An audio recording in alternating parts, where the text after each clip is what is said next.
کہ آپ نے پیناما کا کیس چلایا، اس کے خلاف JIT بنائی، اس کے خلاف جوائنٹ انویسٹیگیشن ٹیم کی report supreme court of Pakistan میں اس کی فیکٹ فائنڈنگ رپورٹ جمع ہوئی، لیکن فیصلہ آیا اقامہ کے اوپر،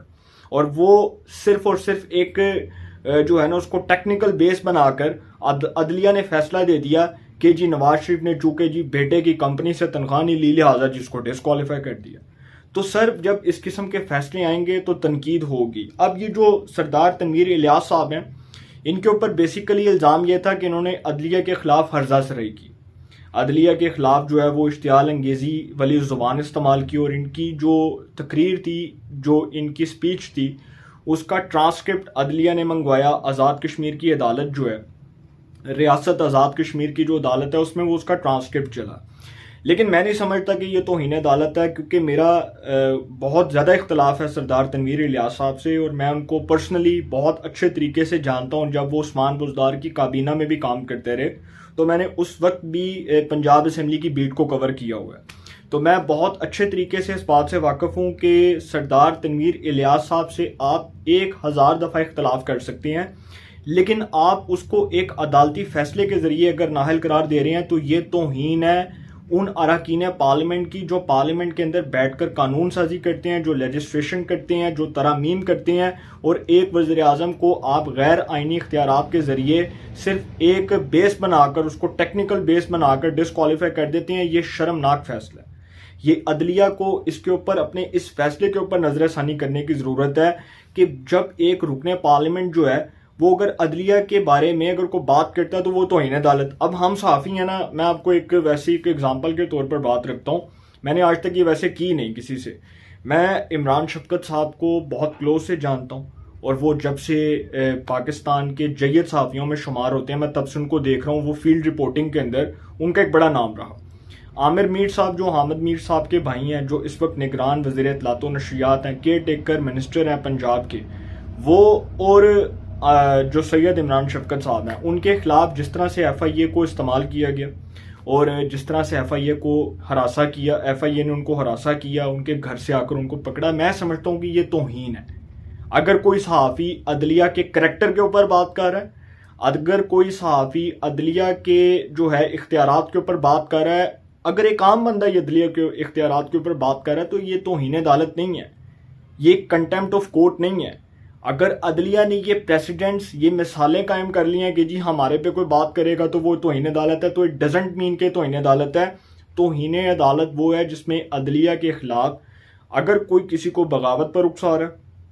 اگر کوئی غلط زبان استعمال کر رہا ہے، اور اگر کوئی عدلیہ کو گالم گلوچ کر رہا ہے یا ججز کو تھریٹ کر رہا ہے، تو آپ توہین عدالت ایک دفعہ نہیں 1000 دفعہ لگائیں۔ پھر میرا آپ سے اختلاف نہیں ہے، پھر میرا ان لوگوں سے اختلاف ہے جو توہین عدالت کر رہے ہیں۔ لیکن اگر کوئی صحافی بولتا ہے رات کو میڈیا پر آ کر، تو جی وہ ایک سپریم کورٹ کے جج ہوا کرتے تھے جسٹس اعجاز افضل صاحب، اور ایک جج ہوا کرتے تھے جسٹس عظمت سعید شیخ صاحب۔ یہ جی ثاقب نثار صاحب کے دور میں انہوں نے ایک بڑا ہی متنازع کوئی فیصلہ دیا تھا کہ جی کوئی صحافی رات کو بیٹھ کے ٹی وی پہ اگر کوئی تبصرہ بھی کرے گا، عدلیہ کے بارے میں بات کرے گا، تو توہین عدالت ہے۔ آپ سب کو یاد ہے کہ احمد نورانی جو پاکستان کے جید صحافیوں میں شمار ہوتے ہیں، تحقیقاتی صحافت کے اندر ایک بڑا رول ہے ان کا، بڑا نام ہے احمد نورانی صاحب کا، تو پاکستان کی انویسٹیگیٹو جرنلزم کے اندر احمد نورانی صاحب جیسا صحافی، عمر چیمہ صاحب جیسا صحافی کوئی نہیں ہے۔ احمد نورانی کو بلایا گیا جب اس نے نواز شریف صاحب کے کیس کو، وہ جو پیناما کا کیس تھا، اس کو ڈسکس کیا اور وہاں پر بیٹھ کر جیو کے اوپر تبصرے کیے، تو ان کو توہین عدالت میں بلا لیا گیا۔ اب یہ جو سارا کچھ ہوا، دیکھیں عدلیہ کے خلاف ہرزہ سرائی کا الزام تھا سردار تنویر الیاس صاحب کے اوپر، اور ان کو طلب کیا گیا تھا، اور انہوں نے عدلیہ سے جب معافی مانگ لی تو میں سمجھتا ہوں کہ یہ معاملہ ختم ہو گیا، اور یہ معاملہ ختم ہو جانا چاہیے تھا۔ ڈیفینیٹلی عدلیہ بھی بڑے پن کا مظاہرہ کرے۔ میں عمران خان صاحب ہیں، شہباز شریف صاحب ہیں، زرداری صاحب ہیں، اگر کل کو کوئی بھی وزیر اعظم بنتا ہے، اگر اس کو عدالت کے ان فیصلوں کے ذریعے نااہل قرار دیا جاتا ہے، تو میں سمجھتا ہوں کہ میں وہ پہلا صحافی ہوں گا جو اس کی مذمت کروں گا۔ عمران خان سے مجھے 1000 دفعہ اختلاف ہو سکتا ہے، میں بالکل کروں گا، لیکن یہ اس بات کے اوپر میں عدلیہ سے اختلاف کروں گا کہ ان کو اگر کسی ٹیکنیکل بیس کی بنیاد پر، یا اس کو کسی چیز کو بنیاد بنا کر ان کو ڈسکوالیفائی کیا جائے گا، تو سر پھر ہم صحافی بولیں گے، پھر ہم پروٹیسٹ کریں گے، کہ کل کو یہ جو ہے وہ الزام کسی اور پر بھی لگ سکتا ہے. یہ جب گیلانی صاحب کو ڈسکوالیفائی کیا گیا تھا تو نواز شریف صاحب کو نہیں پتا تھا کہ ان کے ساتھ یہ ہوگا. نواز شریف صاحب بھی ڈسکوالیفائی ہوئے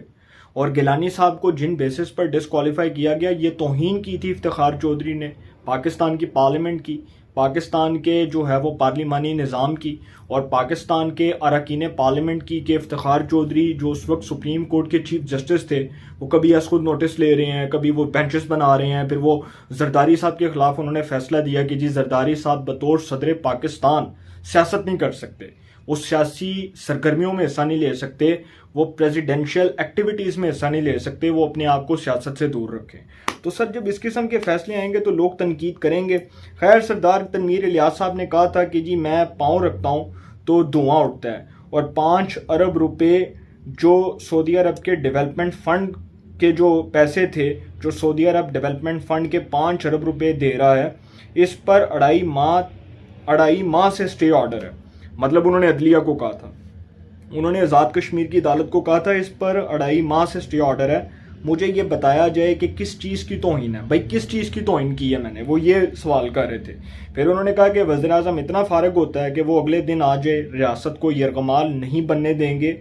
باقی لوگ جتنے کلین ہیں جتنے کلیئر ہیں سب کے بارے میں پتہ ہے. جب انہوں نے یہ بات کی تو جی ان کے خلاف توہین عدالت لگا دی گئی, کنٹیمپٹ آف کورٹ لگا دی گئی. سر اگر پاکستان میں نے آپ کو پھر بتایا کہ عدلیہ کو اپنے اختیارات کو محدود کرنا ہوگا, عدلیہ جب ایگزیکٹو کے معاملات میں مداخلت کرے گی تو پھر نتائج بڑے بھیانک ہوں گے. آپ نے وزرائے اعظم کو پاکستان میں نکال کر دیکھ لیا. ایک جو لیڈر تھا ذوالفقار علی بھٹو جس کو آپ نے تختہ دار پر لٹکایا, وہ بیسیکلی ایک آئیڈیالوجی لے کر آیا تھا, ایک پرنسپل لے کر آیا تھا.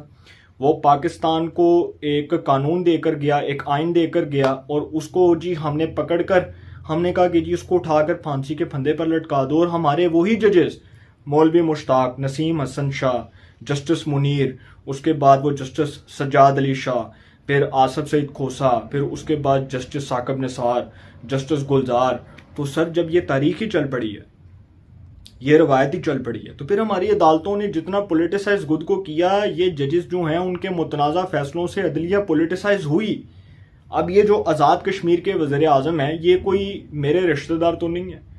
میرے کوئی جو ہے وہ مامے چاچے تو نہیں ہیں, یا میرے کوئی جو ہے وہ عزیز و قارب میں تو نہیں آتے. لیکن میں پھر بھی اس کے اوپر پروٹیسٹ کروں گا اس فیصلے کے اوپر کہ بے شک ان کا تحریک انصاف سے تعلق ہے, لیکن ایک وزیر اعظم جو ایوان کے اعتماد سے وزیر اعظم بنا, جو اراکین پارلیمنٹ کے اعتماد سے وزیر اعظم بنا, جس پر پورے ایوان کا اعتماد تھا, جس پر اس کے حلقے کے لوگوں کا اعتماد تھا, جنہوں نے اپنے ووٹ کے ذریعے اس کو بطور رکن اسمبلی الیکٹ کروایا, اسمبلی میں بھیجا, عوام کی نمائندگی کرنے کے لیے بھیجا, اس کو ہم اٹھا کر ایک عدالتی فیصلے کے ذریعے فارغ کر دیں. یہ شرمناک فیصلہ ہے. یہ عدلیہ کو سوچنے کی ضرورت ہے, عدلیہ کو اس پر ریویو کرنے کی ضرورت ہے, اپنے فیصلوں کو نظر ثانی کے طور پر دیکھنے کی ضرورت ہے کہ عدلیہ اس ٹائم کر کیا رہی ہے. اور عدلیہ کا اگر رول اتنا ہی اگر کھلا ہے, اور اگر عدلیہ کا رول اتنا ہی کھل چکا ہے کہ جی عدلیہ بیٹھ کر اس قسم کے ڈیسیژنز کر رہی ہے جو کانٹروورشل ڈیسیژنز ہیں, جس کے ذریعے ایک وزیر اعظم کو فارغ کر دیا جاتا ہے, تو پھر سر عدلیہ کرے فیصلے اس قسم کے. پھر جو ایگزیکٹو ہے وہ پھر قانون سازی کرے. اور میں سمجھتا ہوں کہ تحریک انصاف جو ہے, جو آج اس سپریم کورٹ کے پریکٹس اینڈ پروسیجر بل کی مخالفت کر رہی ہے, یہی عمران خان صاحب اور ان کی جماعت کل یہ کہیں گے کہ عدلیہ کے اسی قانون کو لاگو کیا جائے اور امپلیمنٹ کیا جائے ان ججز کے اوپر جو از خود نوٹس لیتے ہیں, جو غلط اختیارات کا استعمال کرتے ہیں, جو اپنے اختیارات کا ناجائز استعمال کرتے ہیں, اور جو اس قسم کے فیصلے دیتے ہیں. خیر اب ان کو اپیل کا تو رائٹ دیکھتے ہیں ملتا ہے یا نہیں, لیکن جو چیف جسٹس ہیں جی آزاد کشمیر ہائی کورٹ کے صداقت راجہ, ان کی سربراہی میں فل بینچ نے سماعت کی. ان کی تقاریر جو ہیں سردار تنویر الیاس صاحب کی, اس کا ٹرانسکرپٹ منگوایا, اور وہ ٹرانسکرپٹ جو ہے وہ عدالت میں چلایا گیا. ان کی ویڈیو دکھائی گئی باقاعدہ طور پہ, وہ کیا باتیں کر رہے تھے, وہ ان کی جو ساری تقاریر تھیں وہ اس کو عدلیہ میں دکھایا گیا. انہوں نے غیر مشروط معافی مانگی, لیکن بالکل ان کو سزا اسی بنیاد پر دی گئی جس بنیاد پر 2012 میں پاکستان کے سابق وزیر اعظم یوسف رضا گیلانی کو عدالتی برخاست کی بنیاد پر سزا سنا دی گئی تھی, اور کہا گیا تھا کہ جی till the rising of the court. اور جرم کیا تھا یوسف رضا گیلانی کا کہ اس نے سوئس حکام کو خط نہیں لکھا, سوئس لیٹر نہیں لکھا, سوئس حکام کو لیٹر نہیں لکھا اور اس کو پکڑ کے پاکستان کی عدلیہ کے ججز وہ اٹھا کر وہ فیصلہ دے دیتے ہیں کہ یہ فارغ ہے. اور وہی فیصلہ جو ہمارے نگران وزیر اعظم رہے جسٹس ناصر الملک صاحب، ان کی سربراہی میں ایک لارجر بینچ بنتا ہے اور وہ سابق وزیر اعظم سید یوسف رضا گیلانی صاحب کے اوپر کنٹمپٹ آف کورٹ لگاتا ہے، توہین عدالت لگاتا ہے. ان کو وہ وہاں پر کھڑا کیا جاتا ہے، عدالتی کٹہرے میں کھڑا کیا جاتا ہے. ان کو 2 یا 3 منٹ کے لیے آئی تھنک ہتھکڑیاں لگائی جاتی ہیں اور ان کو کہا جاتا ہے کہ جی till the rising of the court Yousuf Raza Gilani disqualified for 5 years. Now he is not the member of parliament. وہ مجلس شورا پارلیمنٹ کے رکن نہیں رہے، لہٰذا ان کو ڈسکوالیفائی کر دیا گیا، ان کو نااہل قرار دے دیا گیا. سر یہ جب تک فیصلے ہوں گے اس پاکستان میں آپ کو پھر بتا دوں کہ اس سے عدلیہ کی شہرت کے اوپر، عدلیہ کے کردار کے اوپر، عدلیہ کی شخصیت کے اوپر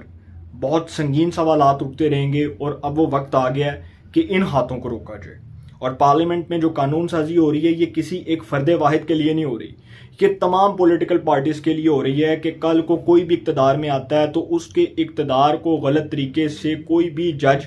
استعمال نہ کر سکے، اس کے ایگزیکٹو کے معاملات میں مداخلت نہ کر سکے. اور اگر یہی پریسیڈنٹ بن گیا اور پھر اراکین پارلیمنٹ سے ہاتھ جوڑ کر کہتا ہوں، ریکویسٹ کرتا ہوں، اور یہ میرے استاد محترم ہیں مجیب الرحمان شامی صاحب، انہوں نے بہت بار اس کا ذکر بھی کیا کہ اراکین پارلیمنٹ بیسیکلی خود اپنے آپ کو اس جال میں پھنساتے ہیں. جب وہ عدلیہ میں جاتے ہیں سیاسی معاملات لے کر، جب وہ عدلیہ میں جاتے ہیں اس قسم کے معاملات کو ڈسکس کرتے ہیں، جب وہ پٹیشنز دائر کرتے ہیں ایک دوسرے کے خلاف، تو سر پھر اس طرح کے فیصلے آتے ہیں. اور جو فیصلے آ رہے ہیں بدقسمتی ہے ہمارے ملک کی کہ یہ ہمارے ملک کو ناقابل تلافی نقصان پہنچا رہے ہیں. ہمیں اب اپنے آپ کو بطور پولیٹیشین بھی جسٹیفائی کرنا ہے، بطور صحافی بھی جسٹیفائی کرنا ہے، بطور ایک جو ہے وہ فرد واحد کے بھی جسٹیفائی کرنا ہے. اور ہمیں بتانا ہے کہ جو ہمارے ملک میں اس سے پہلے فیصلے ہوئے وہ متنازع فیصلے تھے، متنازع شہرت کے فیصلے تھے، اور ان کو ختم کرنے کے لیے سب کو بڑھ چڑھ کر اپنا کردار ادا کرنا پڑے گا، پھر یہ ملک جا کر سٹیبل ہوگا. اپنی رائے کا کمنٹس میں ضرور اظہار کیجئے گا. انشاءاللہ ایک نئے سیگمنٹ کے ساتھ پھر ملاقات ہوگی. اپنا بہت خیال رکھیے گا. اللہ نگہبان.